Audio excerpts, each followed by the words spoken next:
Assalamu alaikum. My name is Khwaja Hassan from AimsTV.tv presenting today's headline. Pakistani students returning from Bishkek, Kazakhstan on Sunday shared nightmarish accounts of mob attacks, threats and injuries, both psychological and physical, lamenting that they felt left out in the cold by indifferent authorities. The student described hiding in dark room for hours on to no end to evade detection with little to no support from Pakistani embassy.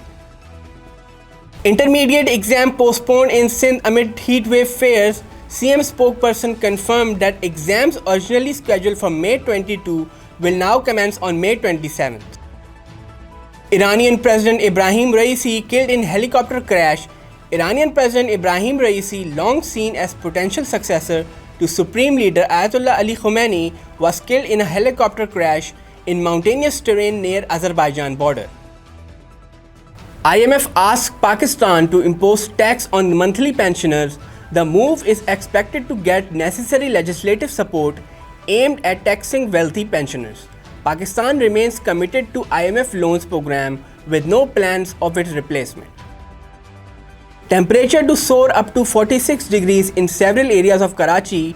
The MET department has ruled out the chance of rain in megalopolis for the next 5 or 7 days, emphasizing that the current hot wave in the city will continue and may possibly witness a further rise in temperature.